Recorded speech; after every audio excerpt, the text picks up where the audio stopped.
The man was almost frozen to death when Nia saw his face. 1 minute, she was a wife returning from all-night church service with her husband and sleeping daughter. The next minute, her car had broken down on a lonely, snowy street, and a stranger was shaking beside an old brick house. But when Nia stepped closer, her blood turned cold. It was not a stranger. It was Marcus Whitfield, the billionaire who forced her into marriage, the man who used her, threw her away, and rejected the child sleeping in her back seat. Marcus lifted his weak head and whispered, "Nia, please help me." Her husband turned to her, confused. "Nia, who is this man?" Nia's voice trembled as the past came alive.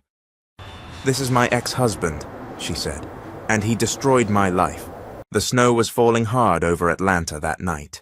Bright streetlights shone over the white road, making the whole street look silver and cold. Nia Brooks sat in the passenger seat of the black SUV, wrapped in her cream wool coat, her long braids tucked under a knitted hat.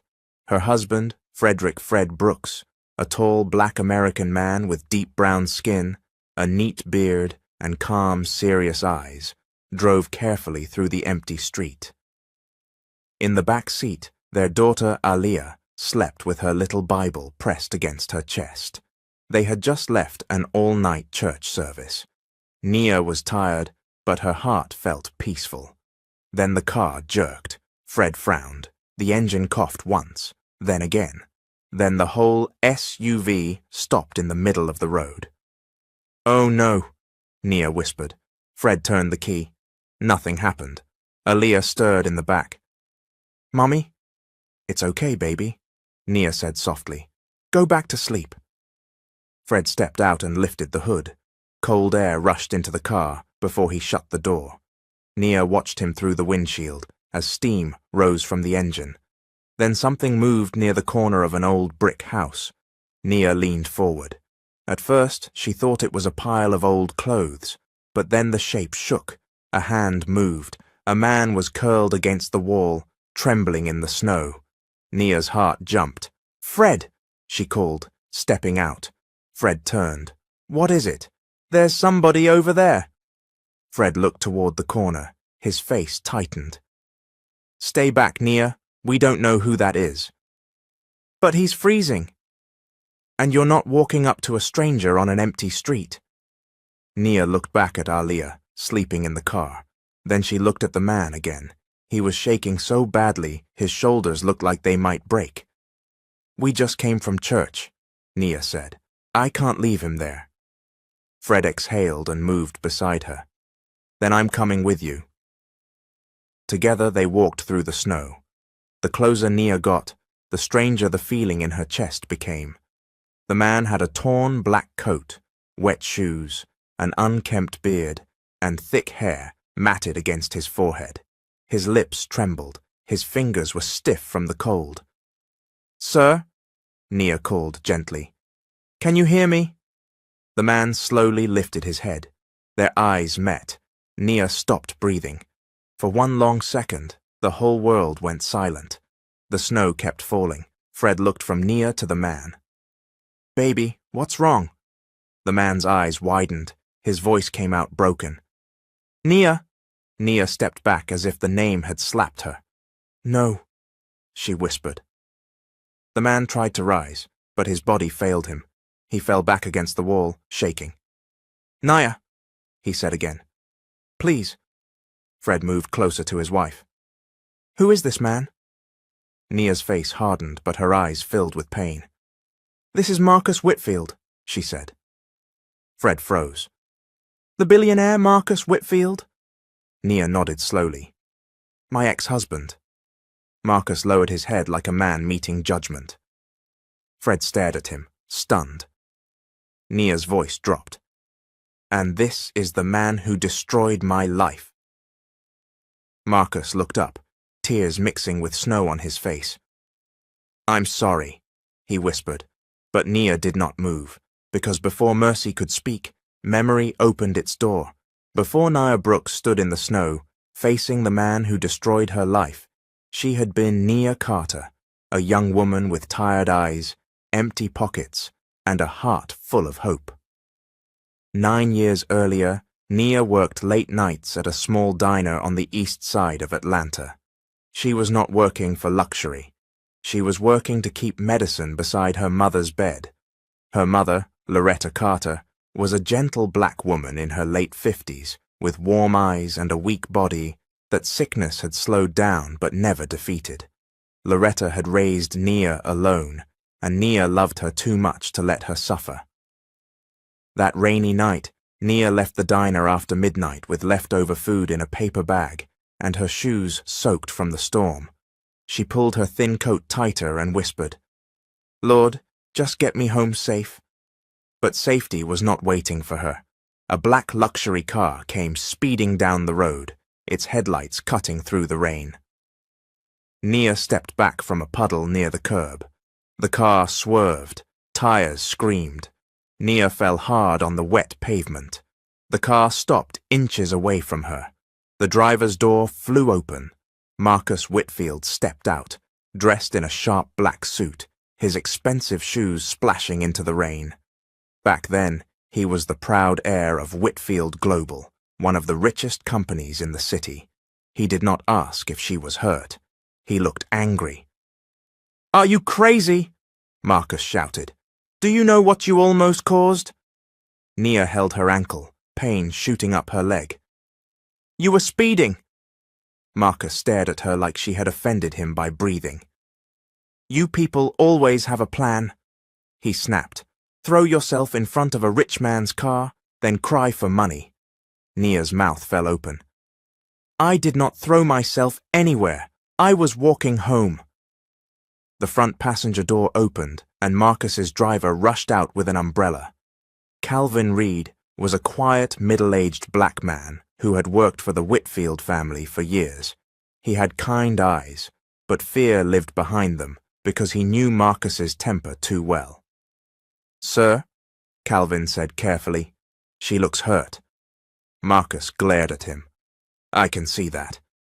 Calvin knelt beside Nia. "Miss, can you stand?" Nia tried. The pain made her cry out. Marcus looked around the empty road.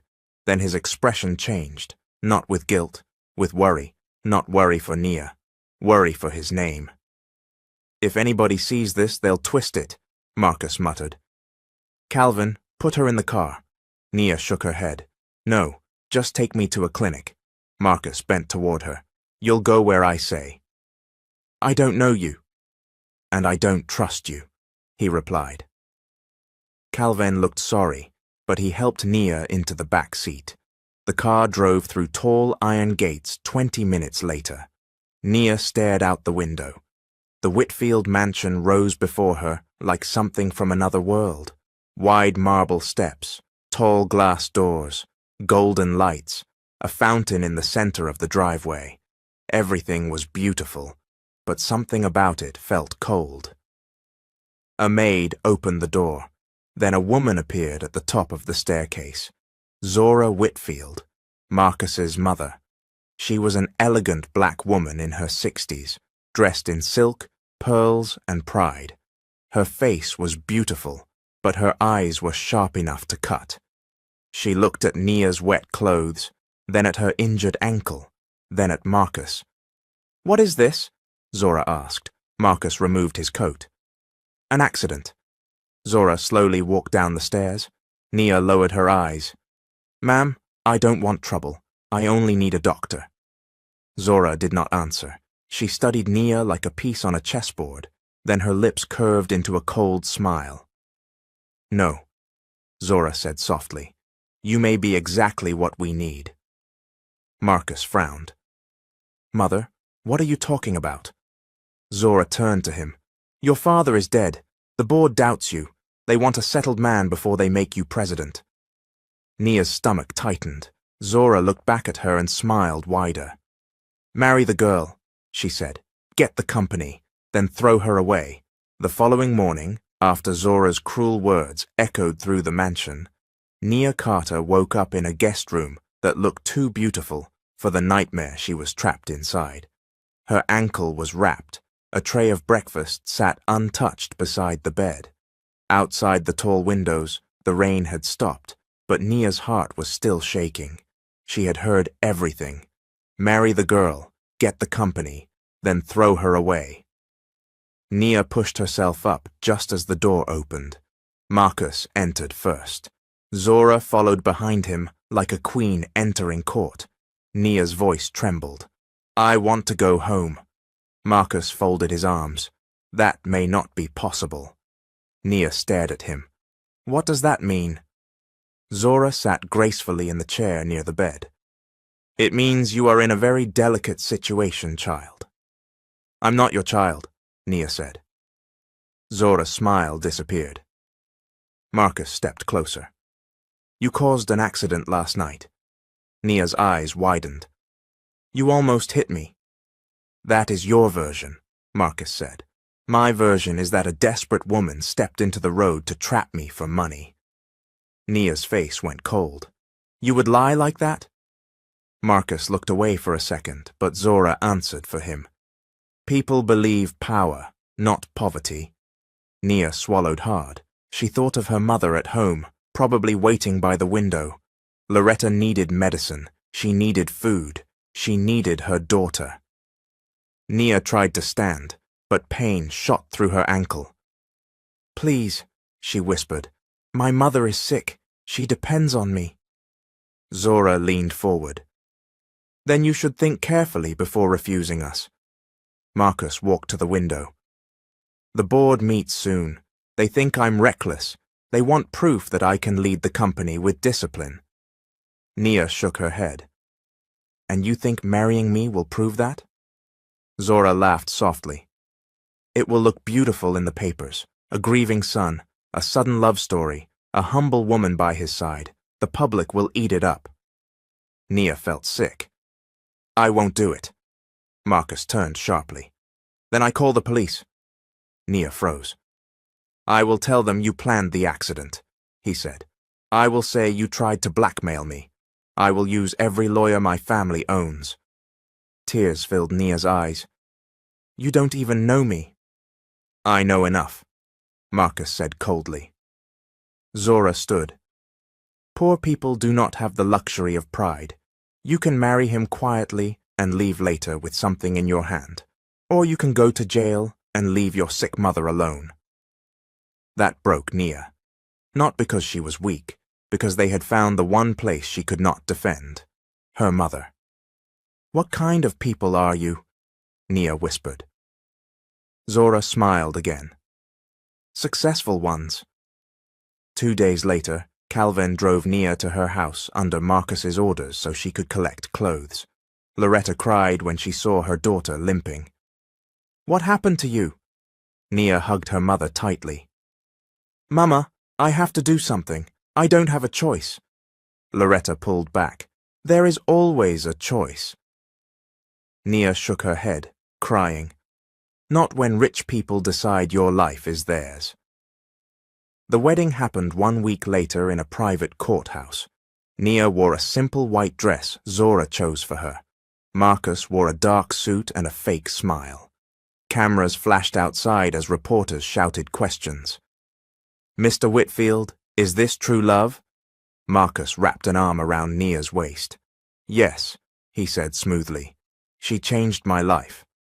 Nia's eyes burned, but she smiled because Marcus's hand tightened warningly against her side.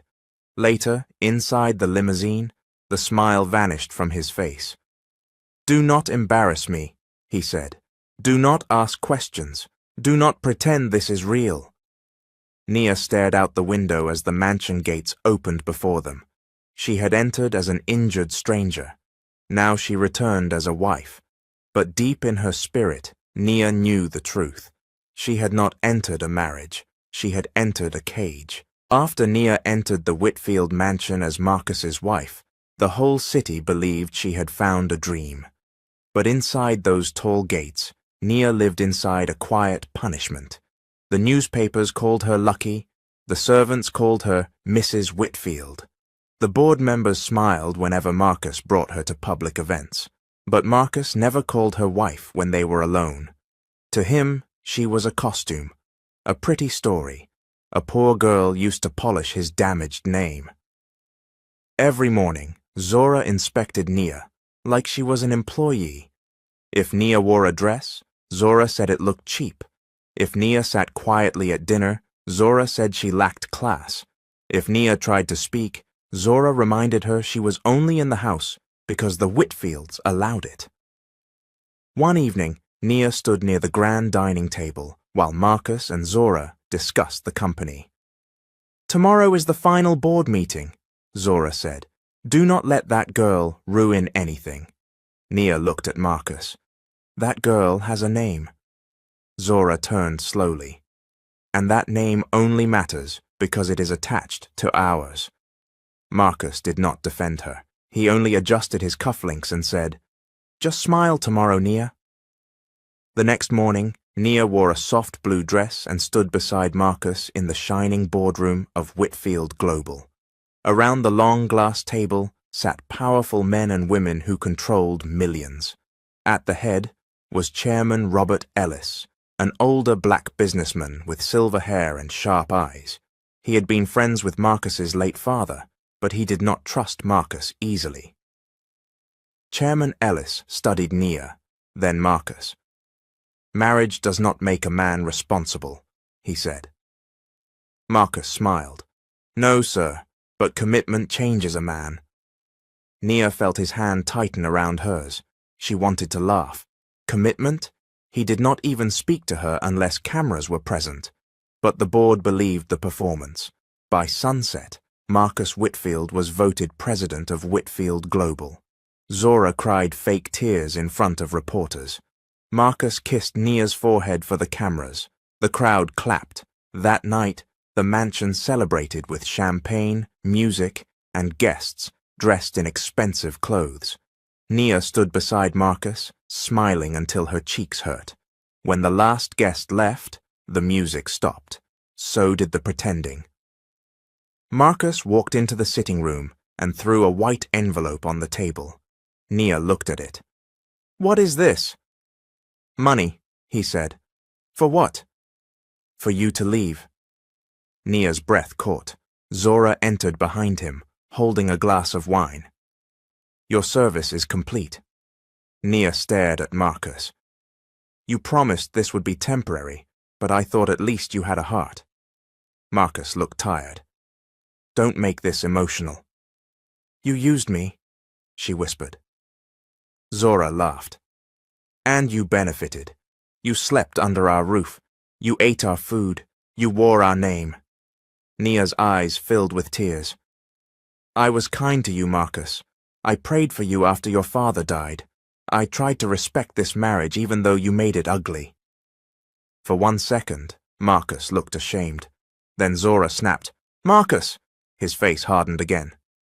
"Pack your things," he said. 2 maids came in quietly. One looked at Nia with pity, but fear kept her silent. Nia walked upstairs and packed 1 suitcase. No goodbye, no apology, no justice. Calvin drove her back to her mother's small house in silence. When Nia stepped inside, Loretta rushed to her. "What happened?" Nia collapsed into her arms. "They threw me away, Mama." Weeks later, while washing dishes, Nia suddenly felt dizzy. The room spun. Loretta helped her sit down. The doctor confirmed it the next day. Nia was pregnant, and the baby belonged to Marcus Whitfield. The day after the doctor confirmed Nia was pregnant, Loretta sat beside her daughter on the edge of the bed and held her hand like she was holding something fragile. Nia had not slept. The doctor's words kept ringing in her ears. "You are pregnant. Pregnant by the same man who had used her. Pregnant by the same family that had thrown her away." Loretta wiped Nia's tears with the corner of her robe. "You have to tell him," she said softly. Nia shook her head. "Mama, they don't care about me." "This is not about you alone anymore," Loretta said. "That child deserves to be known." Nia placed 1 trembling hand on her stomach. "What if they hurt me again?" Loretta's voice became firm. "Then they will answer to God, but we will not hide the truth." So the next morning, Nia wore the cleanest dress she owned. It was pale yellow, simple, and carefully ironed. Loretta wore her church coat even though her body was weak. They took 2 buses and walked the rest of the way to the Whitfield mansion. The gates looked taller than Nia remembered. Colder, too. A guard stepped out of the security booth and frowned. "State your business." Nia swallowed. "I need to see Marcus Whitfield." The guard looked her up and down. "Do you have an appointment?" Loretta lifted her chin. "Tell him his wife is here." The guard's eyes widened. Nia looked away. She hated that word now. Wife. A title they had used like a chain. After several minutes, the gates opened. They walked up the long driveway under the bright morning sun. The mansion shone like polished stone, beautiful enough to fool the world. But Nia knew better. Inside, Marcus stood in the grand sitting room near the fireplace. Zora sat on a cream sofa, holding a glass of red juice, like she had been waiting for entertainment. Zora smiled the moment she saw them. "Well," she said, "look what came crawling back." Loretta stiffened. "Watch how you speak to my daughter." Zora's eyebrows rose. "And you must be the mother. Poverty really does travel in pairs." Nia's face burned, but she forced herself to look at Marcus. "I'm not here for money," she said. Marcus folded his arms. "Then why are you here?" Nia's voice shook. "I'm pregnant." The room went silent. For the first time, Marcus looked truly shaken. His eyes dropped to her stomach. Zora stood slowly. "Excuse me?" Nia held her ground. "The baby is Marcus's. I thought he should know." Zora laughed, but it was an ugly laugh. "You thought wrong." Loretta stepped forward. "That child is blood of this family, whether you like it or not." Zora's face hardened. "Do not come into my house making claims." Nia turned to Marcus. "Say something." Marcus opened his mouth. Nothing came out. Zora walked closer to Nia. "You think because my son made the mistake of marrying you for a few weeks, you can return with a stomach and demand a place here?" "I demanded nothing," Nia whispered. "I only came with the truth." "The truth?" Zora snapped. "The truth is, you are a beggar who tasted wealth once and became hungry for more." Loretta's voice shook with anger. "My daughter is not a beggar." Zora turned and threw the red juice from her glass. It splashed across Nia's yellow dress. Nia gasped. Loretta cried out, "How dare you!" Servants froze near the doorway. One maid covered her mouth. No one moved to help. Nia looked down at the red stain spreading across her dress like shame. Then she looked at Marcus. "Marcus!" she begged. "Please!" His jaw tightened. For one brief moment, regret crossed his face. Then Zora said his name. "Marcus!" That was all it took. He looked away. Nia's heart broke in a way it had not broken before. Not because of Zora's words, not because of the juice on her dress, because Marcus had chosen silence. Again. Zora pointed toward the door. "Get out before I release the dogs." Loretta grabbed Nia's hand. "Come, baby." Nia did not move at first. She stared at Marcus one last time. "One day," she whispered, "you will remember this moment." Marcus said nothing. Nia turned and walked out with her mother. The sun was bright outside, but Nia felt colder than winter. At the gate, she stopped and placed both hands over her stomach. Tears slipped down her face. "I promise you," she whispered to her unborn child, "you will never beg the Whitfields for love." Months after Nia walked away from the Whitfield mansion, with red juice staining her dress and pain burning in her heart, she gave birth to a baby girl. The moment the nurse placed the child in her arms, Nia forgot the mansion. She forgot Zora's insults. She forgot Marcus's silence. For one sweet moment, all she saw was the tiny face looking back at her. Loretta stood beside the hospital bed, tears shining in her eyes. "She is beautiful," Loretta whispered. Nia touched the baby's soft cheek. "Her name is Alia." Alia Carter came into the world with bright eyes, soft curls, and a cry strong enough to make the nurses laugh. She was small, but from the beginning she had a spirit that filled every room. Nia kissed her forehead. "You are not a mistake," she whispered. "You are my blessing."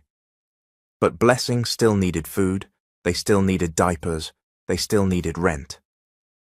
So Nia worked. She cleaned offices before sunrise. She served tables in the afternoon. She braided hair on weekends. Sometimes she came home so tired she could barely remove her shoes. Loretta helped as much as she could. Even with her sickness, she rocked Alia, sang old gospel songs to her, and told her stories about strong women who survived storms. Years passed. Alia grew into a sweet little girl with curious eyes and a smile that could soften the hardest heart. She loved church songs, picture books, and asking questions at the worst possible time. What evening, while Nia was cooking rice and beans in their small kitchen, Alia sat at the table, swinging her feet. "Mummy?" "Yes, baby?" "Where is my daddy?" The spoon froze in Nia's hand. Loretta looked up from the couch. Nia forced herself to breathe. "Why do you ask?" Alia shrugged. "Maya at school said her daddy picked her up yesterday. Everybody has a daddy." Nia turned back to the stove so her daughter would not see her eyes fill. "Your daddy is far away," she said gently. "Is he coming back?" Nia swallowed the pain in her throat. "One day, when you are older, I will explain everything." Alia looked down at her little hands. "Did he love me?" That question nearly broke Nia. She walked over, knelt in front of her daughter, and held her face. "I love you enough for the whole world," Nia said. Alia nodded, but sadness stayed in her eyes. That night, after Alia slept, Nia cried in the bathroom with a towel pressed to her mouth so no one would hear. Loretta knocked softly. "Baby, you cannot carry this forever." Nia wiped her face. "I'm not carrying it for me. I'm carrying it so she won't have to." But life did not stay frozen in pain. At church, women began asking Nia to cook for small gatherings. Her food had flavor, heart, and memory in it.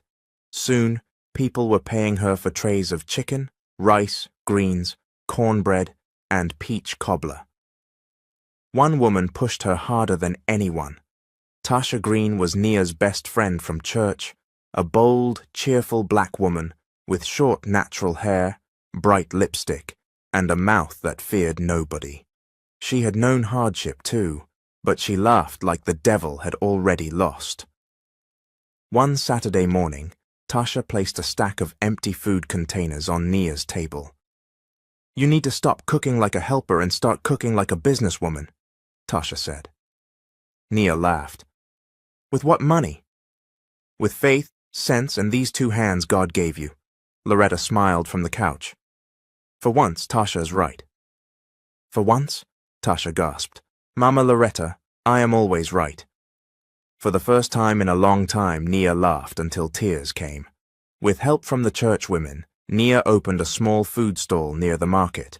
It was nothing fancy, just a tent, folding tables, and handwritten signs. But people lined up before noon.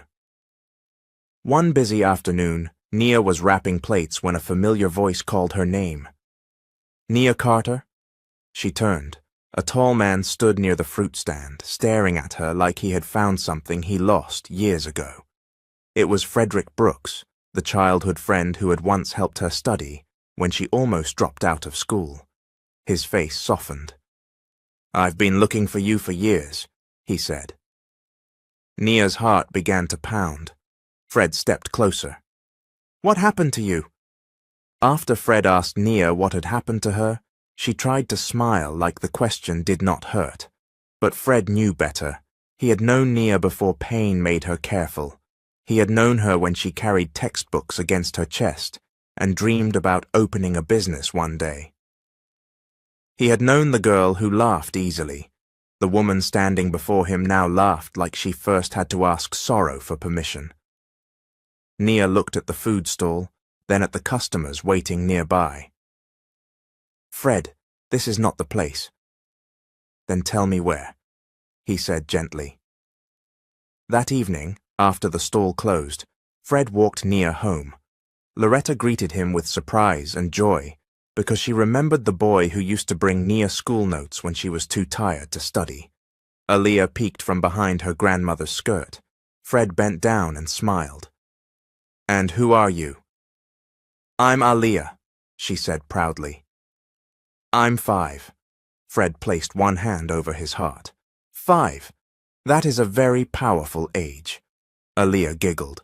Nia watched them, and something inside her softened. Later, when Aaliyah fell asleep, Nia finally told Fred everything. She told him about the rainy night, the accident, the mansion, the forced marriage, Marcus's cold eyes, Zora's wicked plan, the day Marcus became company president, the envelope of money, the pregnancy, the red juice on her dress, the dogs, and the silence. Marcus's silence hurt the most. Fred sat still, but his jaw tightened with every word. When Nia finished, she wiped her tears quickly. "I know it sounds shameful." Fred looked at her with pain in his eyes. "Shameful for who?" Nia blinked. "Not you," Fred said. "Never you. What they did was shameful. What you survived was strength." Nia covered her mouth as tears came again. Fred did not touch her without permission. He only sat near her and let her cry. From that day, Fred came around often. At first, Nia was afraid. She did not want charity. She did not want pity. She did not want another man thinking he could enter her life and control it. But Fred did not push. He helped carry supplies for the food stall. He fixed a broken shelf in Loretta's kitchen. He brought coloring books for Aaliyah. He sat with Loretta when Nia had late orders. Slowly, he became steady. And steady was something Nia had never received from Marcus. One afternoon, Aaliyah ran from school holding a drawing. "Daddy Fred, look!" Everyone froze. Aaliyah froze too, realizing what she had said. Nia's heart stopped. Fred looked down at the drawing, then at Aaliyah. His eyes became wet, but his voice stayed calm. "That is the best drawing I have ever seen," he said. Aaliyah smiled with relief and jumped into his arms. Nia turned away before anyone saw her tears. That night, Fred stood outside Nia's door. "I won't replace what she lost," he said. "But if God allows me, I will love her like she was always mine." Nia looked at him for a long time. "Fred, I come with pain." "I know. I come with a child. I see that as a blessing. I come with a past that still follows me." Fred stepped closer, but kept respectful distance. "Then we will walk faster than the past." Months later, Fred proposed after Sunday service. Pastor Isaiah Monroe, the leader of their church, was a wise black man in his 60s with a strong voice, kind eyes, and a way of speaking that made people feel God was personally calling their name. He smiled as Fred stood before Nia with a ring. "Nia Carter," Fred said, voice shaking. "I loved the girl you were. I honor the woman you became, and I will protect the future God is building for you. Will you marry me?" Nia cried before she answered. "Yes." The church erupted. Tasha screamed so loudly that Loretta laughed through her tears. Their wedding was simple but beautiful. White flowers lined the aisle. Aaliyah walked ahead of Nia, dropping petals and smiling like a princess. Loretta held her Bible and whispered, "Thank you, Lord." When Pastor Isaiah blessed the union, he lifted his hands. What the enemy used for shame, God has turned into testimony. Years began to change Nia's life. With Fred's support, she turned the food stall into a restaurant. Then she opened a small boutique beside it. People came from all over Atlanta for her cooking and her grace. Nia was no longer the woman Zora had thrown away. She was rising. But across the city, Behind the golden gates of the Whitfield mansion, Marcus Whitfield was smiling beside his new bride. Her name was Simone Avery, and Marcus had no idea she had entered his house to destroy him.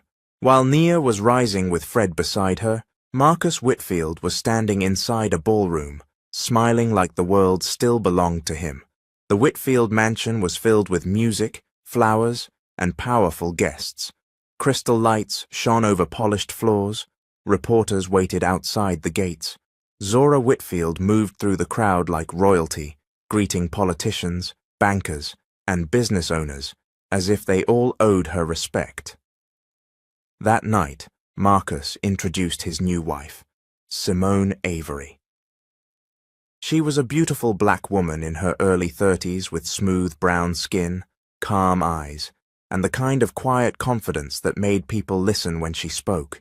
She wore an elegant ivory dress, diamond earrings, and a soft smile that revealed nothing. Zora approved immediately.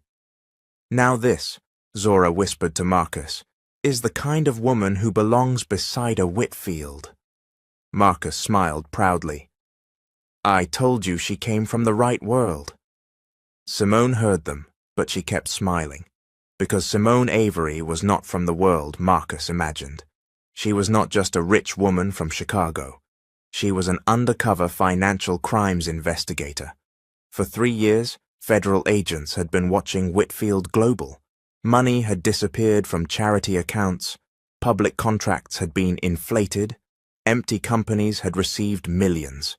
But every time investigators got close, evidence vanished. So Simone became the evidence. She married Marcus with a fake background, fake family history, and a real mission: to bring the Whitfields down. At first, Marcus trusted her because she looked expensive and spoke softly. Zora trusted her because she was not Nia. That alone was enough. One evening, Marcus led Simone through his private office. The walls were lined with awards, framed magazine covers, and portraits of Whitfield men who had built their fortune before him. "My father started this empire," Marcus said, "but I made it untouchable." Simone smiled. "Untouchable?" Marcus poured himself a drink. "In this city, money buys loyalty, and fear keeps people quiet." Simone's fingers brushed the small recorder hidden inside her bracelet. "Sounds powerful," she said. Marcus laughed. "Power is everything." But Marcus talked too much. Every dinner revealed something. Every late-night phone call exposed another name. Every locked drawer Simone opened gave her another document. One night, Zora sat with Simone in the sitting room, sipping tea and bragging like pride had made her careless. "Marcus's father was too soft," Zora said. "He wanted clean business. Clean business is slow business." Simone tilted her head. "So you helped Marcus move faster?" Zora smiled. "A mother protects her son. Sometimes protection requires moving money where fools cannot see it." Simone lowered her eyes to hide her satisfaction. The next morning, Simone met secretly with Agent Malik Johnson in a quiet church parking lot across town. Agent Johnson was a serious black man in his 40s with a shaved head, tired eyes, and a reputation for taking down rich criminals who believed money made them invisible. He sat in an unmarked car while Simone handed him a flash drive. "This has offshore transfers, fake vendor lists, and recordings from Zora," Simone said. Malik's face hardened as he looked through the files. "This is enough for warrants." Simone looked toward the road. "Then move fast. Marcus is getting suspicious." And she was right. That night, Marcus found her standing near his locked cabinet. "What are you doing?" he asked. Simone turned calmly. "Looking for the charity gala guest list." Marcus stared at her for too long. "That cabinet is private." She smiled. "Then why keep a guest list there?" His eyes narrowed. For the first time, Marcus wondered if his perfect wife was too perfect. The next morning, The Whitfield Global Board gathered on the top floor of the company tower. Marcus sat at the head of the table in a black suit, speaking like a king. "We are entering a new era," he said. "No one can touch this company." Then the doors opened. Federal officers entered. The room froze. Marcus stood. "What is this?" Agent Malik Johnson stepped forward. "Marcus Whitfield, you are under arrest." Zora jumped from her chair. "How dare you!" Marcus turned when he heard heels behind him. Simone walked into the boardroom wearing a dark suit instead of a wife's dress. Marcus stared at her. "Simone?" She removed her wedding ring and placed it on the table. "My name is Special Agent Simone Avery," she said, "and your empire is finished." The moment Simone placed her wedding ring on the boardroom table, Marcus Whitfield knew the room had changed forever. Only minutes earlier, he had been speaking like a king. Now every board member stared at him like he was a criminal. Marcus looked at Simone, then at Agent Malik Johnson, then at the officers walking toward him. "This is a mistake," Marcus said quickly. "You cannot just walk into my company." Agent Johnson lifted a folder. "We have warrants for your office, your mansion, your private accounts, and every hidden company connected to Whitfield Global."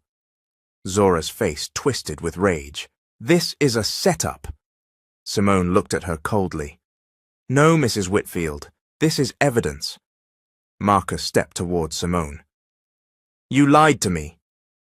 She did not flinch. "You lied to the whole city."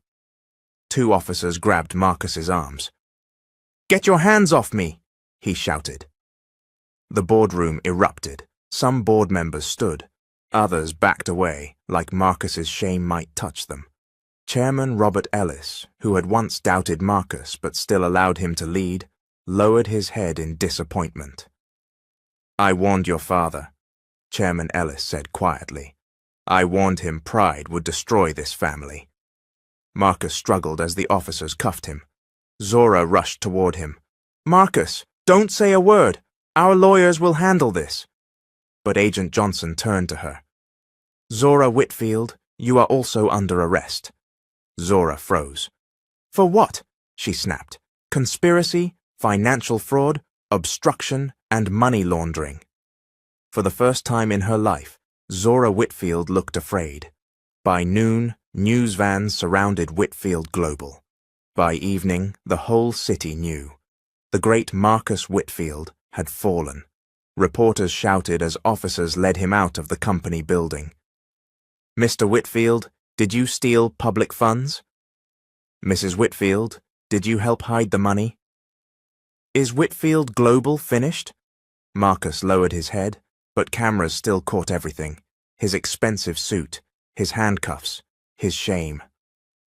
Across town, Nia stood inside her restaurant kitchen, stirring a pot of stew when Tasha ran in holding her phone. "Nia," Tasha said, breathless, "you need to see this." Nia wiped her hands. "See what?"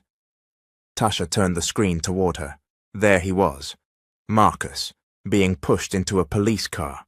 Nia's body went still. Fred entered from the dining area and saw her face. "What happened?" Tasha whispered. "Whitfield Global just got raided." Nia watched the video without speaking. Part of her remembered the man who had thrown money on a table and told her to leave. Part of her remembered the red juice on her dress. Part of her remembered begging him to speak. And now the same man who had once looked down on her could not even lift his face before the cameras. Fred gently took the phone from her hand. "You okay?" Nia nodded slowly. "I thought this would make me happy." "Does it?" She looked toward the kitchen window. "No," she said. "It just reminds me that God sees everything." The trial lasted months. Simone testified with calm precision. She explained the fake contracts, the hidden accounts, the stolen money, and the private recordings. Agent Johnson presented documents that even Marcus's lawyers could not explain away. Zora tried to blame everyone else. Marcus tried to blame Simone. but the evidence stood like a wall. In the end, Marcus was sentenced to prison. Zora received her own sentence too, but prison did not break her the way losing status did. Her friends stopped calling, her mansion was seized, her jewelry was auctioned. Her name became a joke in the same rooms where she once ruled. She died bitter and lonely before Marcus ever walked free again. Years passed behind prison walls. When Marcus was finally released, nobody waited for him. No driver, no mother, no lawyer, no mansion, no company, just a plastic bag with old clothes and a few dollars. He walked through Atlanta like a ghost of the man he used to be. People who once begged for his attention now crossed the street to avoid him. Former friends ignored his calls. Hotels rejected his cards. Restaurants asked him to leave. Pride kept him from shelters. Shame kept him from churches. Bitterness kept him from repentance. Then winter came.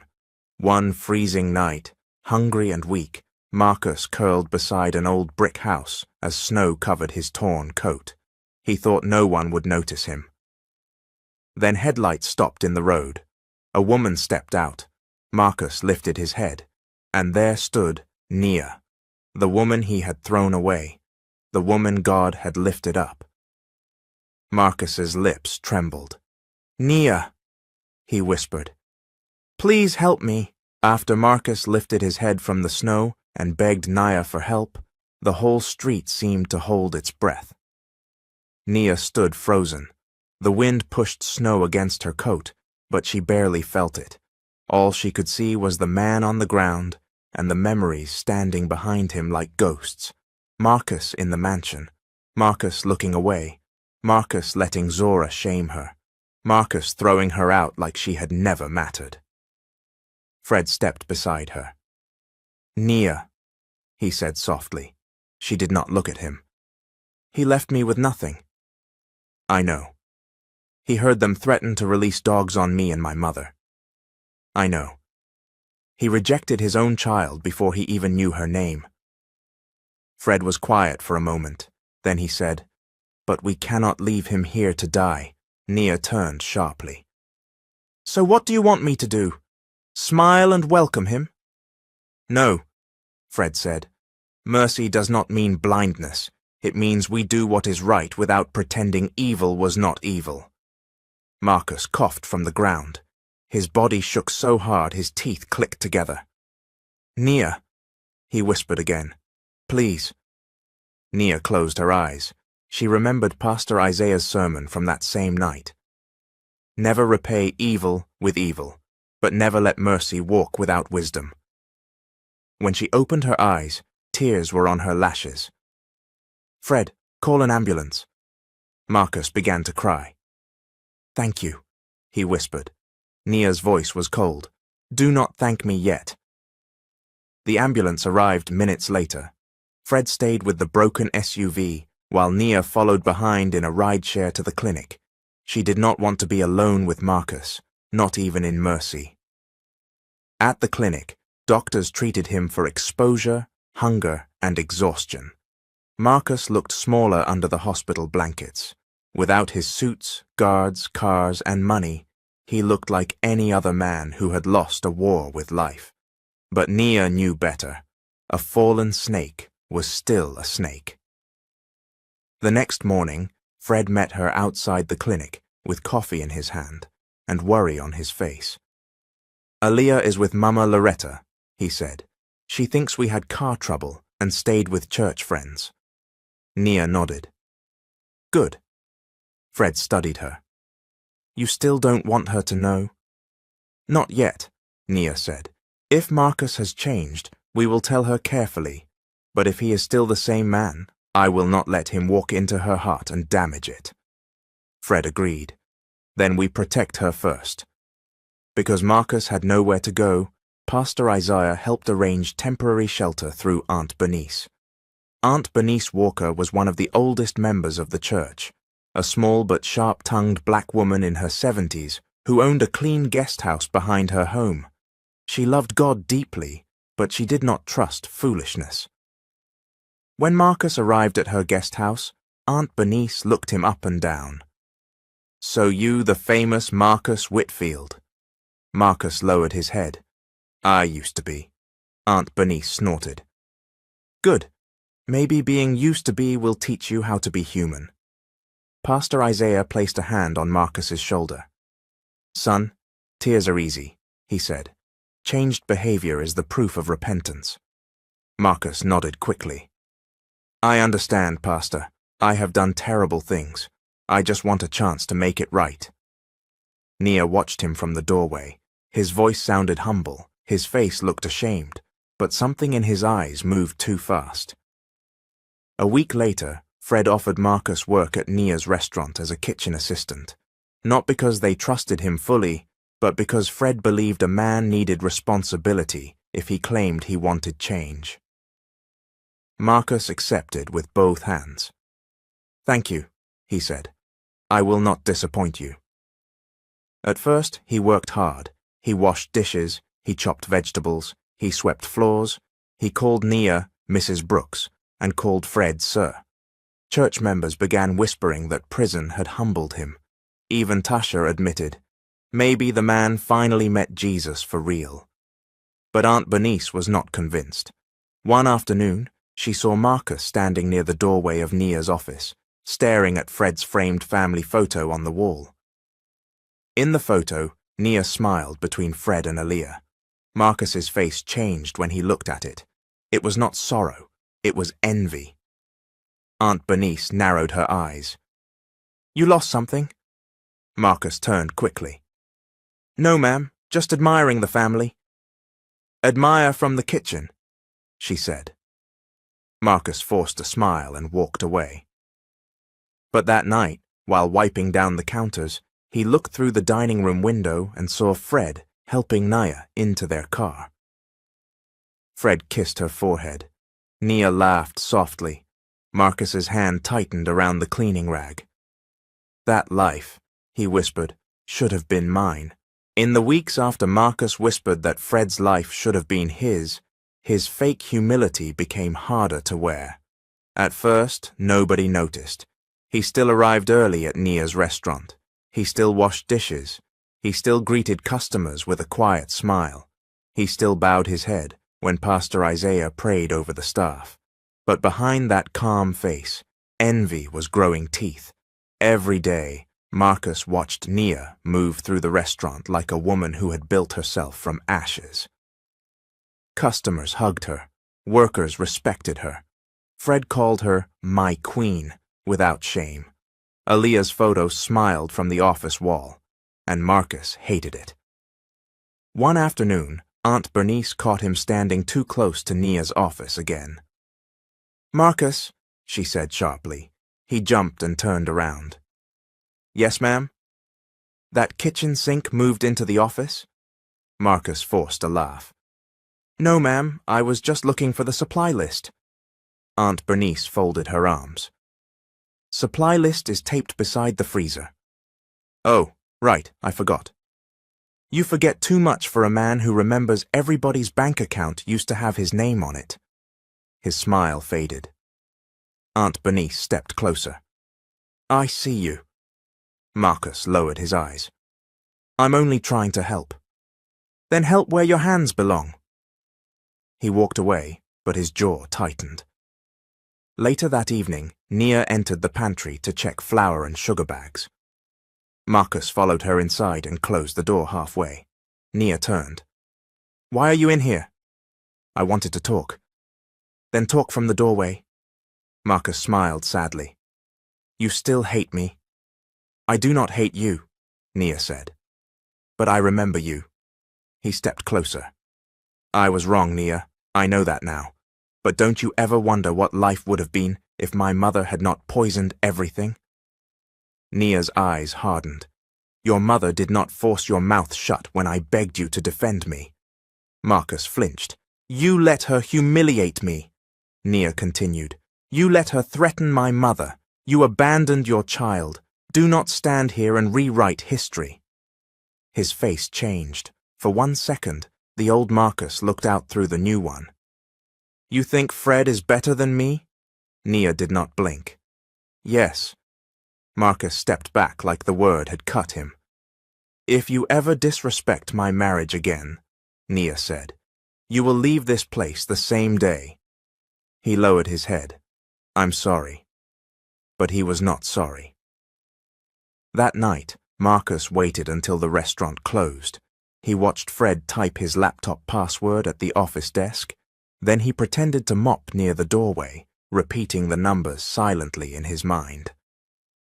The next morning, he used them. Inside Fred's laptop, Marcus found bank statements, property documents, vendor contracts, and insurance files. His eyes widened. Nia had more than a restaurant. She had land, savings, investments, a future. Marcus smiled slowly. So the poor girl became rich, he whispered.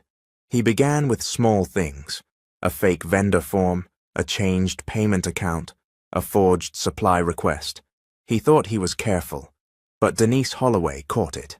Denise was Nia's accountant, a smart black woman in her 40s with neat glasses, a calm voice, and a mind that missed nothing. She had protected Nia's business books from the day the restaurant opened. When Denise saw the strange account activity, she called Nia immediately.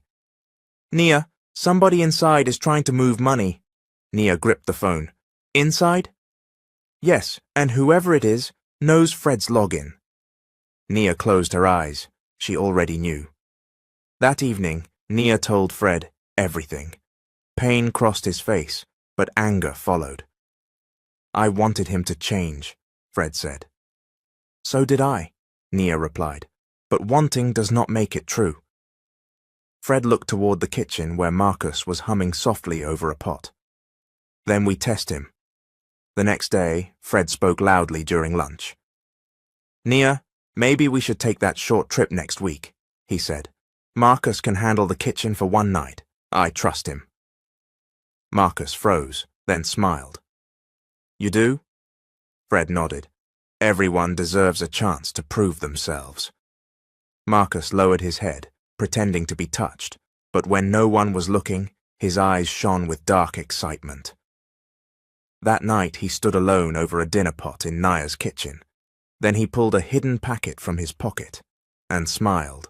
The night after Marcus pulled the hidden packet from his pocket, the whole house felt too quiet. Nia sat at the dining table, watching him move around the kitchen. Marcus had cooked as if he wanted to impress them. Chicken, rice, vegetables, and a rich stew sat on the table. The plates were arranged neatly. The glasses were filled. Even the candles had been lit. Fred sat beside Nia, but his eyes were sharp. They both knew this was a test, but Marcus did not know they were watching him. He carried the last bowl to the table and smiled. I wanted to do something special. You both saved my life. I owe you everything. Nia looked at him carefully.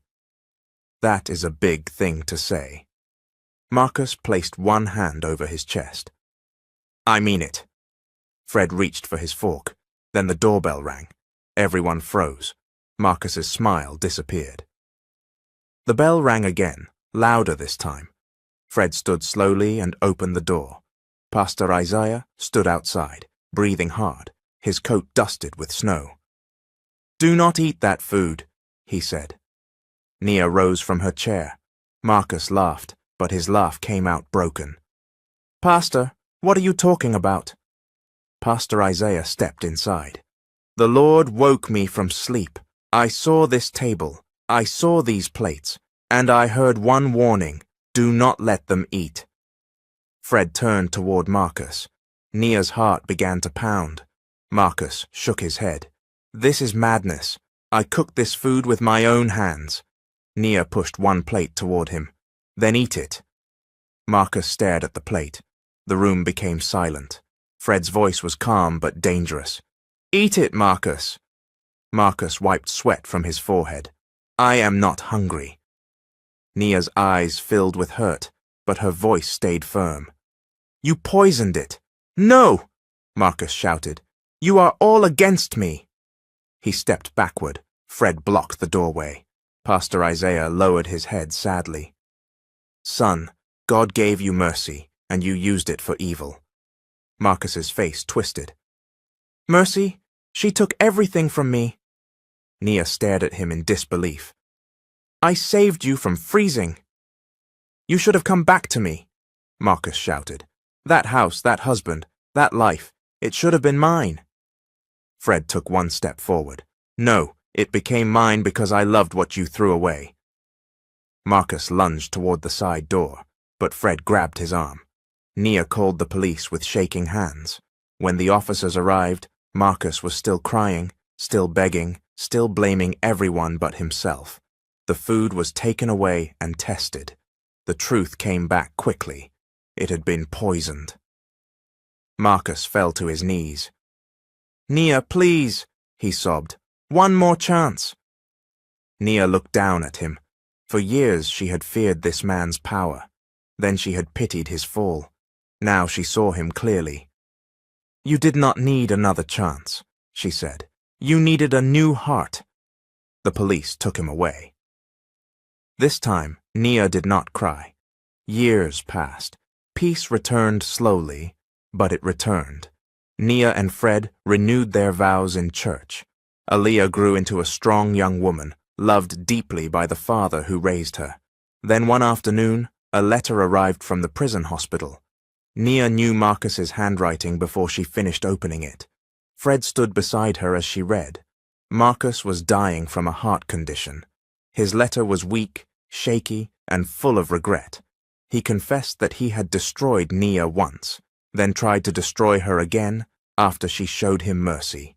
He asked for no money, no freedom, no rescue. Only one thing. He wanted Aaliyah to know the truth, and he wanted his daughter to forgive him. That night, Nia and Fred sat Aaliyah down. Aaliyah was 23 now, no longer the little girl asking where her daddy was. She listened as Nia told her everything. The accident, the forced marriage, the rejection, the mansion gate, the snow, the poison, the letter. When Nia finished, Aaliyah's eyes were wet. So Marcus Whitfield is my father? She whispered. Nia nodded. By blood, yes. Aaliyah turned to Fred. And you knew? Fred's voice broke. Yes. And you still raised me? Fred held her hand. Loving you was never a burden. It was my honor. Aaliyah cried into his arms. Later, she visited Marcus in the prison hospital. He was weak, thin, and ashamed. My daughter, he whispered. Aaliyah stood beside his bed. I forgive you, she said softly. Not because you earned it, but because I refused to carry your darkness. Marcus wept. Weeks later, he died. On Sunday, the family returned to church. Pastor Isaiah stood before the congregation and lifted his Bible. Mercy saved a man from the snow, he preached. Wisdom exposed the poison. Justice carried him away. And forgiveness freed the family he tried to destroy. Nia held Fred's hand. Aaliyah leaned against her mother's shoulder, and Nia finally understood. Marcus had once thrown her into the cold like she was nothing, but God had lifted her up like treasure, and no one could ever send her back into the snow again. This story teaches us one powerful lesson. Never mistake kindness for weakness. Nia helped Marcus because she had a good heart, but she also learned that forgiveness does not mean allowing someone to destroy you again. Mercy is beautiful, but mercy must walk with wisdom. Some people truly change, but some people only pretend when life has humbled them. Marcus had everything, but pride, greed, and cruelty destroyed him. Nia had almost nothing, but faith, patience, and a clean heart lifted her higher than the people who once looked down on her. So the real message is this: do not repay evil with evil, but do not ignore the signs when someone has not changed. Protect your peace, protect your family, and remember, the people who reject you today may one day watch God raise you higher than they ever imagined. Now, family, what do you think about this story? Do you think Nia was right to help Marcus when she found him freezing in the snow? or should she have left him for the authorities to handle? And who was your favorite character in this story? Was it Nia, the woman who survived betrayal and still chose mercy? Was it Fred, the man who loved and protected what another man rejected? Was it Aaliyah, who forgave without carrying bitterness? Or was it Pastor Isaiah, whose warning saved the family from Marcus's final evil plan? As the creator, my favorite character is Fred, because Fred showed us that real love is not about owning someone. Real love is about covering, protecting, respecting, and standing beside someone even after life has wounded them. And my biggest lesson from Nia is this: being thrown away by the wrong person does not mean you have lost your value. Sometimes rejection is just God removing you from a place that was never worthy of you. So tell us your thoughts in the comments.